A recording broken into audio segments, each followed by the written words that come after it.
Good morning and welcome to a real estate marketing and coffee. I love when we can mess up live on air.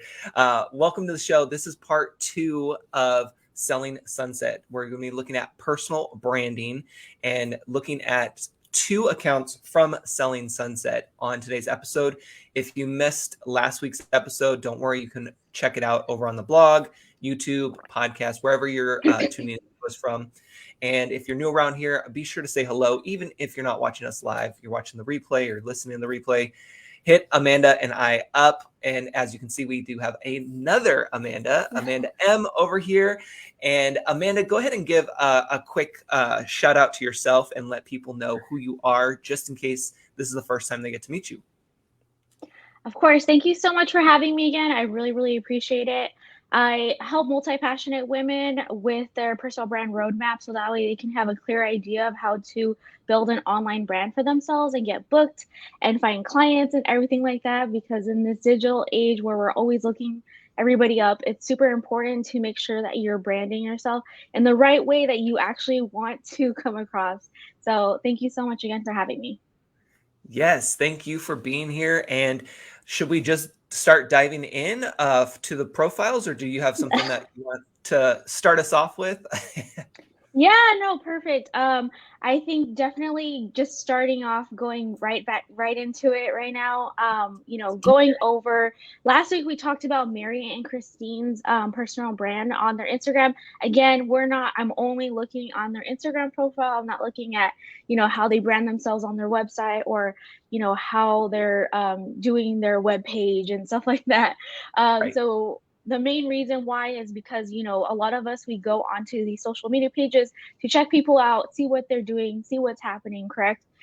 So we just definitely want to make sure that she's presenting herself in the right way, and that's what I'm doing. I'm just doing a little spotlight on Christine right now. So for anyone who didn't watch part 1, definitely make sure to go watch that one, and then you'll understand a little bit better of like the eyes that I'm looking at part 2 for. Yeah, and I will say too, in part 1, it was it's going to be a great comparison with just who we covered there, but then how it ties into the people we're going to be covering today here. So be sure to check that out. 100%, 100%. So if you haven't watched the show, I don't want to give you too many spoilers. You should definitely go watch it though. But it's going to be a little bit hard for me to talk about it without like saying a little bit about what happens.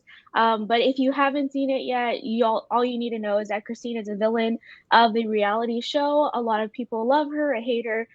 Whether you, excuse me, whether you like her or not, you just have to remember that she does have a personal brand online and people are still obviously buying from her.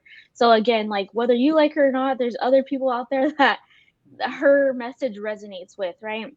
Yeah. And so talking about we were talking about Chriselle last week and how she is promoting her book, and it's really funny how Christine Quinn, she is also promoting a book right now.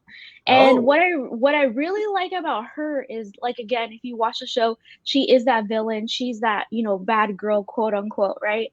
And one thing that is really cool is that she spun it around to go on, I don't know if we can catch on here or not, but like that boss, bitch oh yeah. book tour. So she has this book launching, and she is promoting this right now. And what I really like about this is because of the fact that the show, she had some really bad backlash and stuff like that, but she was able to spin it in a way to help her brand because of this whole movement of women standing up for themselves, women having a voice, not just saying things because they feel like they have to and things like that. I think Amanda will be able to kind of know what I'm talking about more with like women and stuff like that. But just not being able to stand up for yourself is a really big part, especially I think, and women in sales, women in business and stuff like that. Too many times there's like the stereotype that we just kind of go with the flow and stuff like that. And she was able to spin this around and like stand up for herself again. And so I really liked how she, one of the first questions that I ask my clients when I work with them is like, how are you monetizing your personal brand? Do you have a group coaching program? Are you having a book launching? Like, are you having a podcast launching? Like, what are you doing to monetize your personal brand? And for her, it's this book right here. you know? And so Yeah. this is really good for anybody who is looking to build a personal brand. You have to remember at the end of the day that you're also, you need to know like what's the goal, right? Like what are you trying to promote? And everything. And so it's funny how in her profile, she doesn't mention she's a real estate agent. And so this is something I Uh, always get questions about. People are like, "Oh, well, should I put everything in my profile?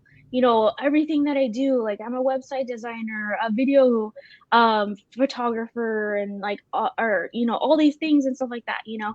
And so what I really liked about this is like one, she's promoting her book, which is something that's really important to her right now because she's launching it literally right now, right? And so yeah. you have to remember this when you're thinking about, you know, what is upcoming, what is in the foreseeable future and stuff like that. You know, if you're not really working, you know, if you're a real estate agent and you're not working with, you know, buyers right now, you're mostly working with sellers, you know, maybe you want to cater your messaging more towards that, right, in your profile. And you know, if you're working with investors and you want to build this online brand, you know, the same thing applies. You wouldn't want to, you know, talk about everybody. Sure, everybody knows that they can buy and sell from you, right? But maybe you're only focused on working with investors. And so this is something I wanted to point out in her profile, that she is promoting this book. She has it included. She's talking about like how she's monetizing it. And so I really like this. I don't know if you guys have any questions or if you have comments on this part. Yeah, I was just going to say for this, it's very interesting. You know, the part about the bio. We think about Instagram and the limited space that we have. And Mm-hmm. even if you go other places like LinkedIn where you have a little bit more space, it's still one of those places where you want to make sure that you're updating this, like you said, to what your season you're in right now. So even though she is a real estate agent, her season, from just looking at what we've got right here, she's not a real estate agent right now. Like this is not the season she's in. And so pointing that out in the bio, which is the first thing people see on the profile, I think is really, really key. So I appreciate you sharing that with us. Well, and I like what you said about making it match like your current reality too, and then making your content match that, because it just got me thinking about like right now, obviously everybody knows it's a really heavy seller's market in real estate, right? And Mm-hmm. in thinking about the majority of posts that I'm seeing from agents, it's on the flip side. It's about how many showings they're having to show buyers, how many, you know, how many contracts they had to write. And I get it. They're trying to show their value. But when you think about it from a consumer perspective, if all I'm seeing is that, and it's got, I don't want to call it negative, but it's more of a negative undertone. I'm Yeah. not really making the market work for me in my social, right? Instead, I should be like, it's a seller's market right now. So I should be promoting sellers if I was an agent, right? And then talking about the wins I'm having and, you know, the cool, you showed a buyer 20 homes this weekend, you didn't get anything under contract, and that's tough. But, you know, you're straying away people, not making, you know, the current reality match your content and then also match you inside of this. Mm-hmm. Is really good. That, like, that point alone was huge for me to think about, and how agents are marketing. So I love that. Yeah. 100%, you know, and you know, for me, I offer social media services and personal branding strategy, but I mostly talk about the personal branding part for myself, right? Unless I go on to a discovery call and someone's asking me like, "Oh, do you do this?" right? So it's just something I think too many people forget about is like there's always going to be something that front and center of what you do, and then there's going to be the behind the scenes, right? For instance, a lot of real estate agents, they help with investors, or they help you move, or you know, they help you figure out what you know, type of thing areas are better for you and stuff like that. So you don't have to write everything that you do in your profile. You just want to focus on one key message, right? Like what are 2 to 3 problems that you solve for your specific clients that you talk to every single day, and only focus on those 2 problems. You know, you don't want to focus on everything. um like I said, it depends on, you know, where you're at right now. For Christine, she is focusing on this book tour, and like I said, I really like that she kind of spun this whole like bad girl vibes to like, you know, women standing up for themselves, you know, coming up with this message of, you know, just building this business and building a brand of being on real estate and things like that. So obviously she does have clients, I'm pretty sure, that are pretty wealthy and stuff. So I think her personal brand is more so like for the women who watch the show, her audience is definitely more of the women who are trying to better themselves, trying to make a name for themselves and stuff like that. If you look at her content, she talks a lot about the fact that her family and like how she got here, and then she also plays into this lifestyle of like this Barbie doll lifestyle, as you can see her photos and stuff like that. If you want to call us narcissistic, this is I think everyone has a different opinion, right? Some people like this, some people don't. Obviously, if this is not your it's something that you really like, then obviously you're not going to work with her, right?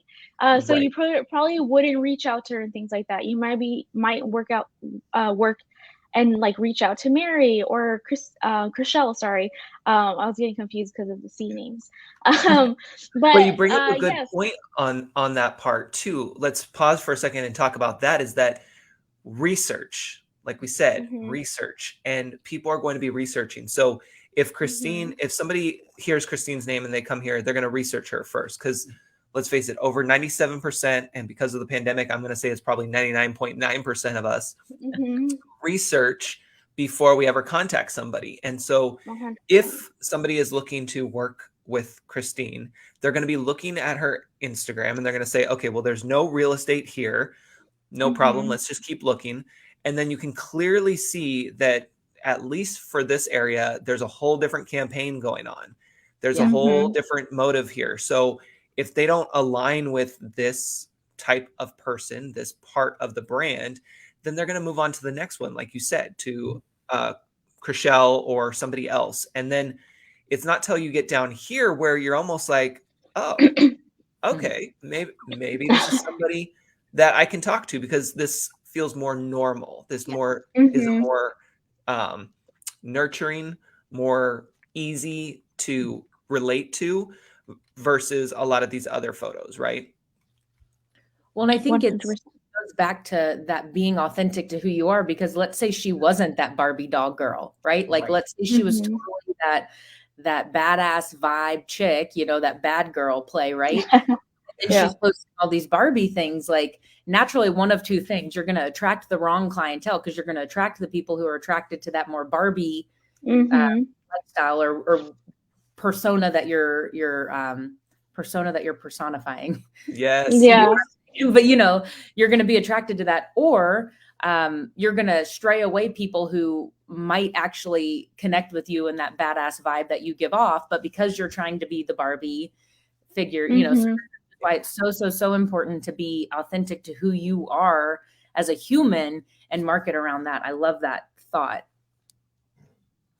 Definitely. And I think just going back to like what you guys were talking about, authenticity, too many times you have to remember that, she's based in LA. If you haven't watched the show again, LA has this very Barbie vibes, or I don't want to, stereotype, but like, a lot of these people are luxury and things like that. So they might be able to have more access to plastic surgery and things like that. And so she Yeah. definitely caters to those type of people, right? Because at the end of the day, you have, going back to what Amanda was saying, how you kind of exhibit what your client is, also what their likes and dislikes are, so but her going and talking about this type of stuff, or just going and doing those photo shoots, is a very LA thing to do. So I applaud her. If I were her, honestly, the only thing that I would change is just to remember, like, what are your ultimate goals? Like, and I think that Christine has a really good idea of like how she's branding herself, because of the fact that, you can see the different types of, um, you know, photos that she's putting out. I think the reason why she puts photos of her son, to be honest, I mean, I don't want to sound mean or anything, but, kind of going back to what Ed was talking about, is just having that more relatableness. You know what I mean? Sometimes people leverage, especially in real estate, their family and things like that, to be more relatable. And I think that is a good road for her to take. But at the same time, like, people can read into that, right? And so Oh, yeah. it's ultimately, as a consumer, they get to decide on like, okay, like how real is that? And like, going back to what we're talking about is like being relatable for your brand, especially online. Somebody might not like this and somebody might, so that's just something to think about for your own brand. If you're a real estate agent, I would just encourage you to remember, like, how are you relatable, and it doesn't have to go into this whole idea of like having a family. What are one or two personal struggles that you came across that you overcame, and other people are able to also go through this. For instance, one of my clients who's also a real estate agent, and we're working on their personal brand, he was from Vietnam. This was his second country, so he had to learn everything new, right? And so a lot of times people in his content, they resonated with that because of the fact that they also came from another country and things, had to learn another language, had to learn, how to do different things. So if you watch the show, Christine does talk about the fact that she was bullied, and she talks about the fact that she was like bullied because of her height, basically, in school, just to like, clarify a little bit. Yeah. If you haven't seen it. So, that's something that I think a lot of times people can relate to, right? And so just being able to identify, what are 1 to 2 different vulnerabilities that you've overcome, and what's something that can relate. Again, I wouldn't play onto the fact too much of that you have a family and stuff like that, because other real estate agents are also doing that. You know what I mean? So if it's anything, I would just make sure to give her that, like, kind of just that pep talk of making sure that you're relatable at the same time to your ideal client. And again, she is catering more. She has 2 different audiences, right? The women who are trying to be inspired by her, and then there's the clients that are actually trying to buy from her, right? So that's something to think about as well.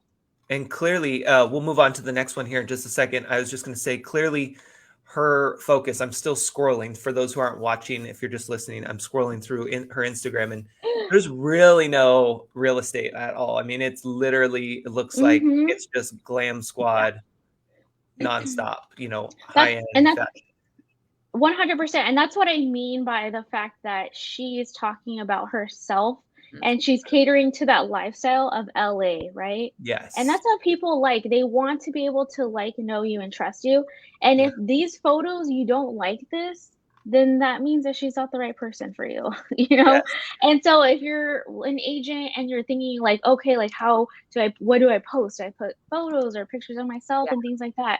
And at the end of the day, of course it's good to add some photos in real estate, but you want to be posting about your personal life as well. So sure to be yourself. If you're that Target girl that likes to go shopping, maybe you want to include a little bit of the things that you find and stuff like that. Or if it's like home decor, that's a really good niche for a real estate agent. But if you're not so much into that whole interior design, maybe you're more of like a plant or a recipe person, so focusing on those type of things that are relatable. And it can go into any niche, right? If anybody's looking up like writing recipes for lasagna, let's just say, and they click on your blog on Pinterest, then they also find out that you're also a real estate agent, and da. So it's like just making sure that you find a niche that is also relatable to who you are, right? Because for instance, going back to what Ed was talking about, Christine, she definitely plays more into the lifestyle, the LA vibes, the LA, what's the word? Just that luxuriness, expensive and stuff like that. And I think that's really good because of the fact, again, who she targets, right? But at the same time, for an everyday real estate agent, you want to remember what is something that you really love to talk about, that you can talk about for hours, that's not just about real estate, that you can talk about with your clients, And I'm pretty sure she can talk about expensive handbags and restaurants with her clients because of what she posts. So this is something I think a lot of times people forget about when they're building their brand online. There's going to be an image out there, and you want to make sure that also plays into how you are as a person as well. Totally. This makes me think of what you said last week. And it makes me think that the 2 key things to branding, if I could summarize you right now, are knowing yourself and knowing your audience. And when you know those two things and you just plug and play that, right? So when I know, hey, Amanda is luxury. And so Amanda is going to present and market to the luxury people and play that part of me. Like, that's really all this is. And it's different for all of us, right? It's because it's what's true to us. But it makes me think of how last week when you were saying we needed just a few content pillars. You know, we don't want to overwhelm everybody so they don't know what we're good at. I heard this study once that samples in a grocery store, if they have like, say, 15 plus samples, historically, they're not going to sell really any samples because of too much, you know, that analysis paralysis. You have too many options to choose from and none of it really sticks. Whereas if you have 5 samples, the sales will naturally increase because people can remember, man, I really like that cheese spread. And so that's what I think about when I think of your content pillars is if you came to my profile and I was trying to be a real estate agent and a mom and I don't know, maybe I have a side hustle and then also a fitness lady and a recipe lady and a home decor lady, like none of it's going to stick. But if I really like stayed in 3 lanes, like maybe I'm the fitness real estate mom, like those are my 3 things. Yep. And I make all of my content match that, right? Because now I'm trying to find like-minded individuals. It just, because when I saw Christine's, the more you scrolled, Ed, the more I realized how little she has about her family and how much that one post stuck out because it wasn't true to the content pillar she had. And not that that's bad, but it makes me think of what I always say, and this is like the one principle I live my life by 110% is what you build it on, you must maintain it on. Yes. And so if you start out and not to say you can't pivot, but know that your audience and your people expect what you've already been giving them. And so if you throw in random family blips and it's not a consistent, and it's not something you're going to build after that, probably don't do it because it feels out of place like that, which as a consumer for me now seeing that, I was like, what's your angle with posting your baby then? Like if it's not true to you and any other, like, why did you post it here? Yeah. And that's how it feels for us. Like when you real estate agents or really whoever, entrepreneurs, business owners, regular humans, when you post things that are out of your norm, recognize that it's a shift for the people who've grown to expect certain content from you. Yes, it is so true. And that's the reason why it's good to pay attention to what you're putting out there, what others are doing. So that way you can see with your research hat on what feels right to you. Because now, Amanda, you just noticed like that was the thing that stood out to you. Is like, okay, the baby thing is more of a prop than anything else. So clearly, if you had kids, that would be something that you would consider, do I show my baby more or do I not show my baby? Like, how is that going to play a part in there? Totally. Definitely. I really like how you both brought that up. Just to kind of jump on that really quickly, there's this idea that as well that, you know, it's really hard to transition because of the fact that you are in a niche and you're like, oh, a lot of times people come to me and they're like, I want to do Y, but then I did X. And so now should I transfer my whole page and everything like that? And so kind of just going on top of like what you guys were talking about, one thing to take in consideration is just the fact that, you know, you're building your personal brand. So you build that trust. So you build that audience that already likes you for who you are, right? Because there's this one idea of them, you know, they want to hire you, let's say if you're a real estate agent, but at the same time they probably also want to hire you because they also like you. You know what I mean? So at the same time, if you're thinking about, oh, well, I want to transition to Y, but I'm X, you just have to remember at the end of the day that those people that you build an audience with, they really want to work with you because you are you. And that's something I think too many times, especially as marketers, they will play into this idea of that you need to be in a niche and you can only post this and, you know, And at the end of the day, I think too many times people forget is the fact that the way you present stuff, kind of like what Amanda was talking about, you know, the way you present stuff is how people are going to be attracted to you or not, right? If people are not attracted to these like highly photos that are like, you know, taken in studios and stuff like that Christine does, then they're not going to work with her. But if that's something that you like to do, if you want like highly edited photos and stuff like that, then that's something that you're going to reach out to her for and things like that. So just remembering that at the end of the day, I just wanted to talk about that,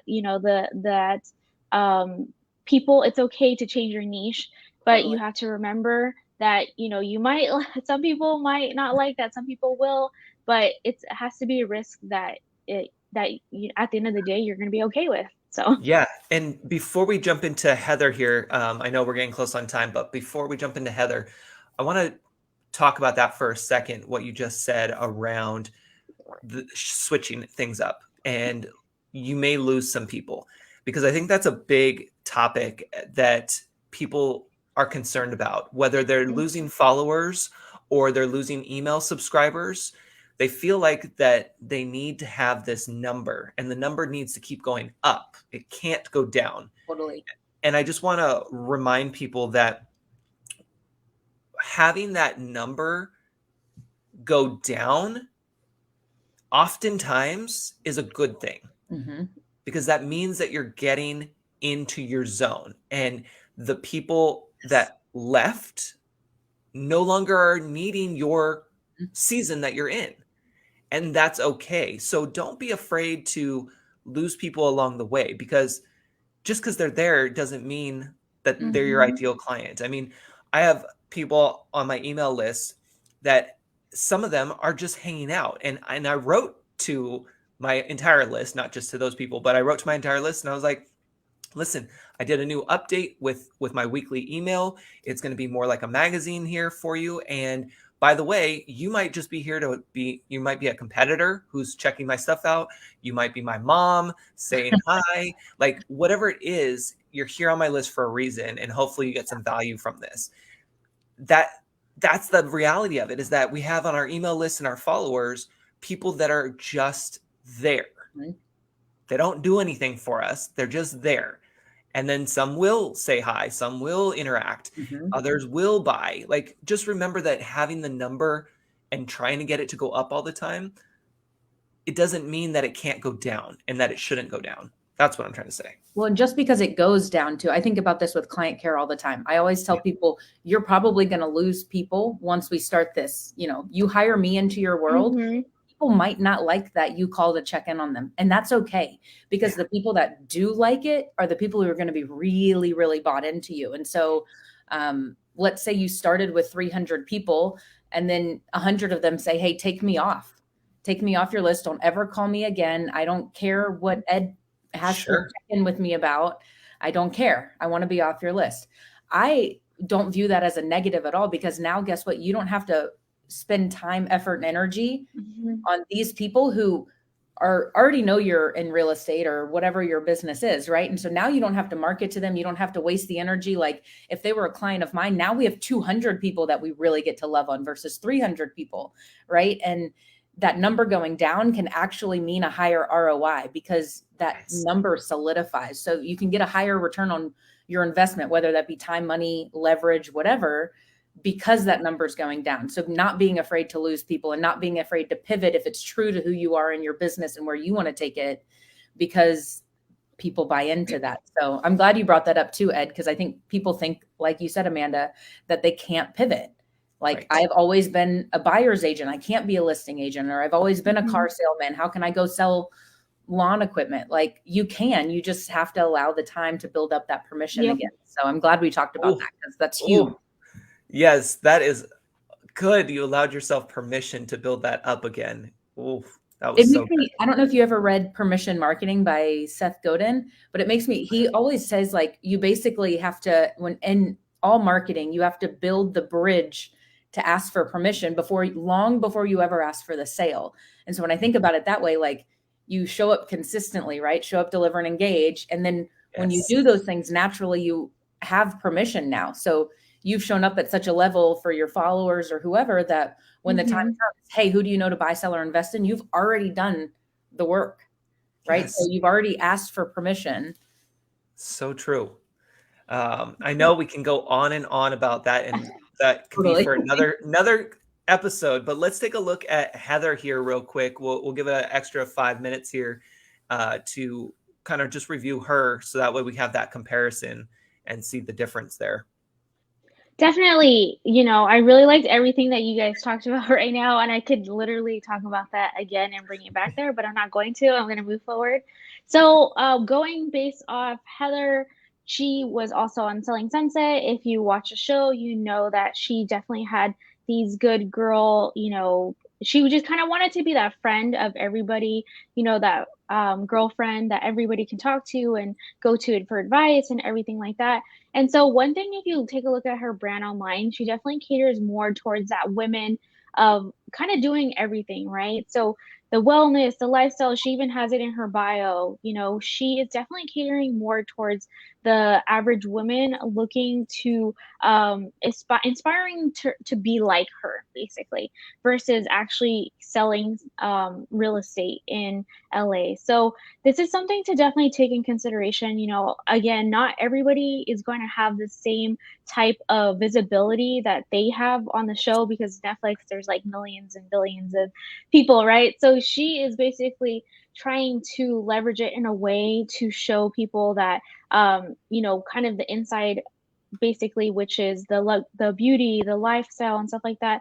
So if she monetizes her personal brand just by doing that, I'm sure she's making good money. She does have a few videos. I've in the middle there, actually, Ed. Go up one. So she did do a real estate video there. I did notice. I forget this gentleman's name. He's pretty popular. But they talk about real estate. You can listen to the audio later and things like that. So she is incorporating video content, and she is incorporating real estate into her personal brand, but I wouldn't say that it's the majority of it, right?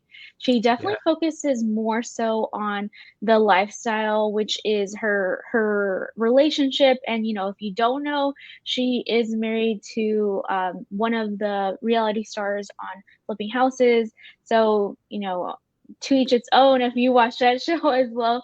But just about the fact that she definitely talks a lot about the fact that she wants to inspire women and things like that, and just have that lifestyle, like fun energy and things like that. Again, she definitely plays on just being able to be that friend, that go-to friend of every day and stuff like that. So again, and I personally, you can tell a huge difference from her profile and Christine's, because 100%. we saw like it's just me and Hollywood lifestyle, and it just fake in my summary opinion there. Where here you can see that it starts out already with a whole different vibe, and you can see that there's girlfriends, there's the husband, there's this real estate, there's the kids, and there's just fun. Like there's just a lot of more positive energy. Grounded to me. It feels like here's all of me versus like a little snippet of me. Yeah. Definitely. Because tons of people in all of these photos, And I think that's probably why she does get backlash, honestly. I'm not sure if you guys follow him as well, but they talk about the fact that they're always posting about their relationship and stuff like that. And so I think it's just something to remember at the end of the day, going back what Amanda was saying, if you're building an audience and you're loyal to what you post, then people are going to believe you more than versus if you're only posting one photo of something, right? And as you can see, she definitely has a lot more than just one photo with him and the family and stuff. So she is catering to that and staying authentic to it as well. I just want to point out the fact that a lot of her content is much more like she filmed it herself, and she took videos and photos of herself and stuff like that. So I don't think it's as highly curated as Christine's and stuff like that. So as an agent, don't feel that you need to be able to post these highly produced images and highly produced videos and things like that. Like, you can be authentic to yourself as well and put content that is just relatable content that people are going to it's going to attract the right people basically to you. Yes. I think too many times people are thinking that they need to be like Christine and they need to post, these very like super glamorous photos and everything. And at the end of the day, branding is attracting the right audience to you. So if that's not what is right for you, then it's not something you should focus on. Yeah. I See right there, perfect I love example. that you Yeah. bring that up. That is huge. And I know we'll wrap up here in just a second, but that is huge. Is as a real estate agent, especially understand that you don't have to have everything perfectly curated, especially these days, and that having more of those raw moments is huge. And you can film amazing content on your phone that you have. Totally. You just need to practice and be able to use that as a tool in your business. Yeah. Well, and I think people are naturally curious about what real estate agents, well, really anything. People are naturally curious. It's not even Yeah. just real estate.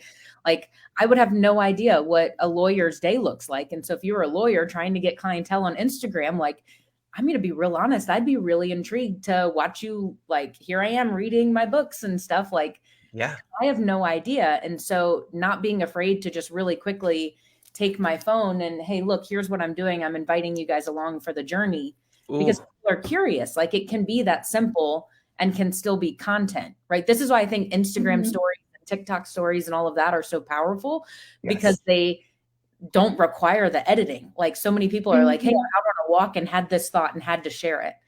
And that's becoming the norm. And so I love that we're getting away from this filtered, scripted reality or fake reality, Yes. if you will, and getting into just like live, essentially, Ed, like getting into just this is it right now, live happening. Like, Yep. don't plan it, just do it. 100%. And that's the power of video and where we're at these days. I mean, listen, if you haven't heard it before, if you haven't even been to seen my post or my website, you would know that over 80% of all internet traffic is video based. Yep. It's not going away anytime soon.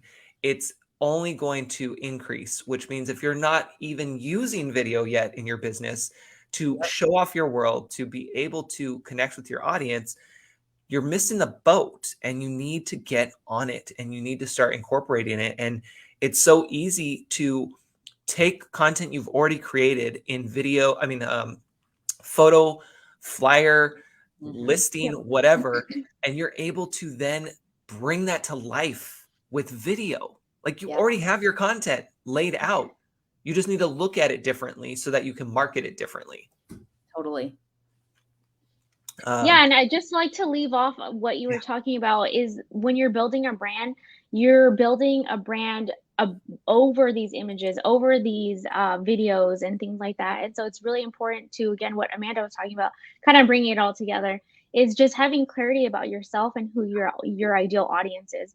Because if you don't have clarity about yourself, then it's really hard to know what type of videos to post. It's really hard to understand what type of photos to post and things like that. If you don't understand who your ideal audience is, again, it's going to be really difficult for you to know what things to post for your brand online. And so I just want people to know that there's a correlation behind all of this. And it's all, going back to your customer service as well, behind the scenes, it's super important, and so I just want to leave that on that note. It's just that people, I think too many times they see things as separate, like marketing, videos, branding, customer service, and it all goes together into the brand. And this is something that a lot of times people think that they need to do one at a time and stuff like that. You have to see the big picture, which is really important to get your personal brand roadmap. So that way you're able to understand clearly of like where you're going with everything. Because there are a lot of different stairs and things like that, but ultimately they all point to the same thing, which is your brand online. Ooh, that is so good. And so if people want to find out more about you, Amanda, and be able to connect with you around next steps for personal branding, where should they go? Where should they find you at? Definitely follow me on Instagram. TikTok is where I'm most right now currently, but I'm also on LinkedIn. So I'm pretty sure all my links will be included. So make sure to follow me, send me a DM, say hi, don't be a stranger. Tell me that you came from this live. Make sure to let me know what you took out of this. And I'm just super excited to see what questions you have and everything. So yeah, thank you so much for having me. And hopefully we can do this again. So Yeah, This was definitely. awesome. This was, yes. Thank you so much, Amanda M. Amanda, do you have anything else before we wrap up today's show? No, I think that was great. I think you've nailed it. Yeah, this was awesome. Yay. So we appreciate you being a guest here. And for everyone tuning in, even on the replay, be sure to connect with Amanda M on social. You can see the tags here on the post. And then also, if you miss part 1, you can reach out and we'll send you a direct link if you need it. Until next week, we'll see you back here on Monday at 8 a.m. And we hope that you have a great rest of your week. Take care, everyone. See ya. Thank you.